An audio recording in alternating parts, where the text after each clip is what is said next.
Boa noite, amigos. 5 minutos de bizu. Mais uma vez estamos aqui. Hoje vamos falar de fatos da história militar naval. Um abraço para o meu amigo Marcos, seguidor aqui desse canal aqui, assíduo. Vou mostrar a prova de 2020. Por acaso veio a Batalha Naval de Dil, 1505, com Francisco Almeida, que derrotou os muçulmanos. Então acredito que para o ano que vem, em relação aos portugueses, pode ser 1415, conquista de Ceuta, pode ser algo relacionado ao Tratado de Tordesilha, pode ser algo relacionado a Dom Henrique o Navegador, pode ser qualquer outra coisa e pode repetir Batalha Naval de Dil também. A banca às vezes nos dá a pegadinha. Pode ser 1515 Ormuz com Francisco Almeida. Então, ano que vem, espera-se uma questão em relacionada aos portugueses. Pode vir a União Ibérica entre portugueses e franceses, que fez dos holandeses inimigos. Então, vou mostrar a prova e fica a dica aí, a expectativa para o ano que vem. Com certeza vai ter uma das questões da expansão marítima portuguesa. É a Escola de Sagres. Então, vamos ver a prova de 2020, a última, falou sobre Batalha Naval de Dil. Então, pô, era uma questão fácil, tá? Olha aí, a questão de história inicia aqui na 24, tem uma charge. Normalmente, na prova eu nem olho para a charge, olha lá. Considerando o pioneirismo do reino português, a expansão marítima europeia ilustrado na charge acima. Aí ele vai contar agora aqui as questões. Letra A. Depois de expulsar os muçulmanos de seu território ibérico, olha, os portugueses atravessaram o Estreito de Gibraltar e atacaram a África, conquistando todo o litoral setentrional desse continente. Tá errado, né? Depois que ele atravessa o Estreito de Gibraltar, ele não vai para a África. Eu vou mostrar aqui no almanaque aqui onde está o Estreito de Gibraltar. Aguarde só um instante. Olha aqui o mapa. O Estreito de Gibraltar está por aqui, ó, no Mediterrâneo, a parte norte da África, a parte sul. Na literatura nós temos visto que o português, eles vieram descendo aqui, ó, a navegação portuguesa para chegar às Índias. Então eles vieram do norte para o sul. Então tá errado, eles não vieram para cá depois de expulsar muçulmanos para o norte da África. Eles vieram aqui para Ceuta 1415 e depois vieram descendo. E aqui foi uma invasão do início da expansão marítima. Então, conquistar todo o território setentrional, que é aqui norte, está errado. Eles vieram fazendo feitorias por todo o território aqui do sul, passando o Cabo da Boa Esperança, para chegar às Índias aqui, desse outro lado aqui. Tá bem? Então, isso aí invalida aquela questão alfa da 24 aqui da prova de 2020. Aqui na letra B, meus amigos, após concluir o domínio do Marrocos, o infante Dom Henrique capitaneou expedições ao Atlântico Sul. Aqui está entendendo que o infante Dom Henrique navegou, mas ele não navegou, ele ofereceu lá a sua residência em Sagres para as pessoas. Combater civilizações urbanas na África, não existia vida urbana na África. Subsaariana, as quais eram detentoras de armas, tá errado. Na América, os lusos buscaram apenas relações pacíficas com os nativos? Nunca, que a relação já foi aguerrida, visando a miscigenação, a multiplicação de súditos de Portugal. Nada disso, índio era índio e português era português. Olha aqui a correta. Na Batalha de Dil, os portugueses conquistaram o domínio do Oceano Índico, né? Firmaram, conforme a bibliografia, ao derrotarem os islâmicos que controlavam aquelas águas, apesar de estes possuírem navios artilhados pela República de Veneza.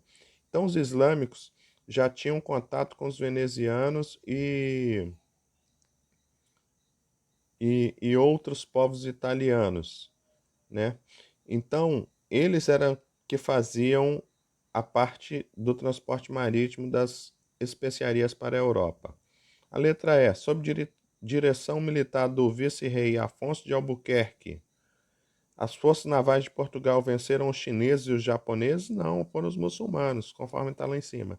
Estabelecendo o primeiro império marítimo mundial que se estendeu até o Extremo Oriente. Está errada essa questão.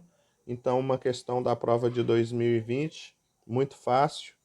Tá? Então, espera-se para 2021 alguma outra questão relacionada ao Império Português.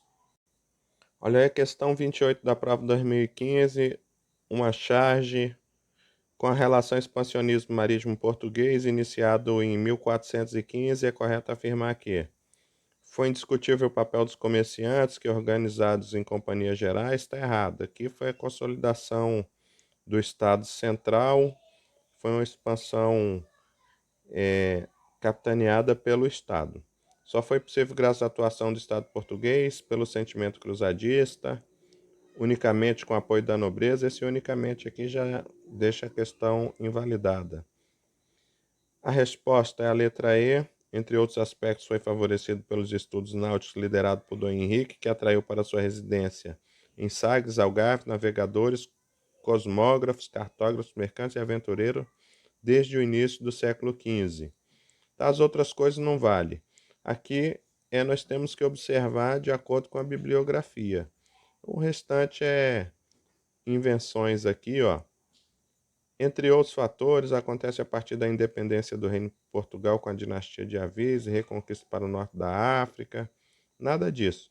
Normalmente, a banca cobra de acordo com como está o livro e as coisas que eu venho comentado aqui com vocês. Para a gente dar fim ao livro, no capítulo 3, vamos adiantar algumas coisas. Tratado de Westfália, 1648, reconheceu definitivamente a independência dos Países Baixos, Holanda e Bélgica, nunca caiu em prova. 1580 inicia a União Ibérica. Coube a Felipe II de Espanha assumir o trono de Portugal e Espanha. Então, quando 1640 os portugueses conseguiram derrubar o rei Felipe e estabeleceram a dinastia nacional dos Braganças, pouco restava a Portugal. Então, Portugal perdeu a maioria das suas colônias e quase nada mais restava. E aí depois, com o andar da carruagem, a Inglaterra vai começar a aparecer como potência marítima. E logo após vamos falar de holandeses e ingleses. O mais importante é 1651, o ato de navegação de Oliver Cromwell, que está dando direitos de terceira bandeira à Marinha Mercante Inglesa, fato muito importante.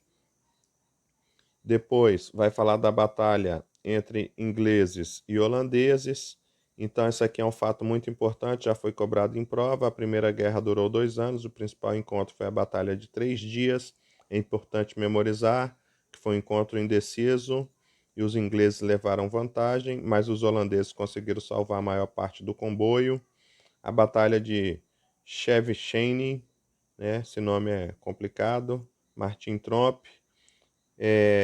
Batalha de 1665, Lowestoft, na qual as esquadras formavam colunas, chamada linha de batalhas. É importante relembrar isso aqui, memorizar.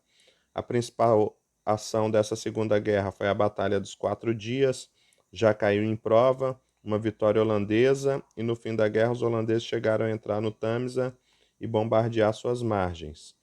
Então isso aqui é a parte muito importante entre guerra entre holandeses e ingleses. Tá? Depois, no próximo vídeo, mostro provas. Uma das coisas aqui, ó, os galeões transportavam ouro e prata para a Espanha, fossem alvos preferidos da pirataria.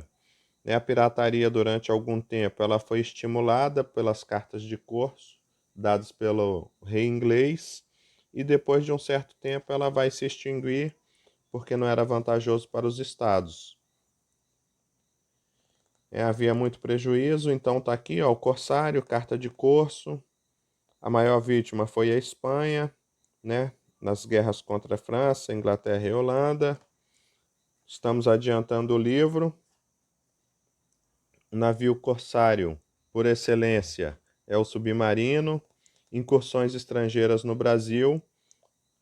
Guarda-costas, 1516 e 1526, Cristóvão Jacques. A ocupação definitiva da terra do Brasil a partir de 1530. Aqui tem que ler, tá ok? Muito mais importante que essas incursões foram as invasões francesas de 1555 e 1567, França Antártica, 1611 a 615 no Maranhão, França Equinocial, e as holandesas de 1624 a 625 na Bahia. Então essas guerras, um outro capítulo, essas invasões, né, vão ser comentadas em outro capítulo com maiores detalhes. Aqui o autor ele faz só uma abordagem, mas é tema importante. E para finalizar o 3, a gente vai falar aqui, ó, tem um capítulo de leitura, vamos fazer no próximo vídeo. Vamos só passar as coisas importantes do capítulo. Um grande abraço. Vamos ler o livro. Tem mais de um livro de história para ler, porém não é difícil. Fatos da História Naval, vamos ter que terminar esse livro aí pelo menos em fevereiro, né, no Andar da Carruagem, para poder pegar outros livros e aumentar o nosso conhecimento para a prova.